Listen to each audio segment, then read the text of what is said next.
This is the Pro2 Lat Pulldown. It works the largest muscle in the back, the latissimus dorsi, sometimes called the lats. Also works the biceps across the elbow joint. The latissimus dorsi, in conjunction with some of its helping muscles, they produce many joint actions at the shoulder joint, which can make achieving correct technique quite challenging. Let's get set up. When getting set up, we want to adjust the knee pad. The knee pad should be in such a position so that when we sit down, it sits snugly or firmly across the top of the knee. We then adjust the weight. We now put our hands in position. The hand position is just outside of shoulder width apart. We sit down, placing our knees under the knee pad nice and snug. We're ready to get going. We keep our chin up or neutral, our stomach braced.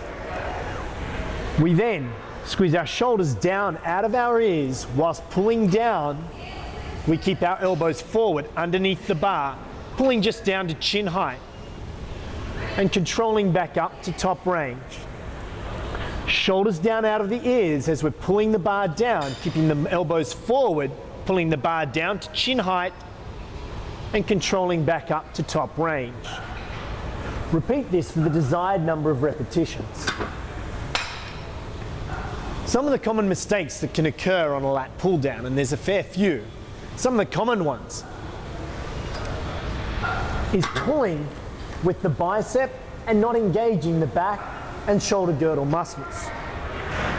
What this would look like, you'll see the shoulders will stay up into the ears as we pull the bar down to chin height. So make sure as we initiate the pull of the bar that our shoulders come down out of the ears at the same time. Another common mistake that's seen when we're lifting too heavy a weight, or sometimes towards the end of a lifting set and we're fatiguing, is as we pull down, everything is correct, and as we get near bottom range, the elbows flare backwards. You want to try and avoid this. Keep the elbows forward and the bar just down to chin height. You will also see people, when lifting, to try and engage the shoulders, they will extend through the spine and try and pull. Once again, we want to keep our body in a neutral position. So we keep our chin up, our chest high, and our stomach braced as we perform our repetitions.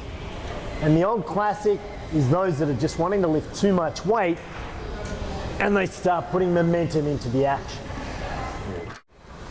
One of the important points for us to remember, you would have seen all these demonstrations are being done to the front of the body. The reason we do them to the front of the body is twofold. Number one, we know that it actually recruits the latissimus dorsi to a greater degree than when we go behind neck. When going behind neck, you'll see that it actually pushes our upper spine into a more extended position. We want to try and avoid this extended position and keep ourselves neutral. There's multiple different ways that we can also use this handle. Hand wide position. Now, this is an intentional position, remembering this.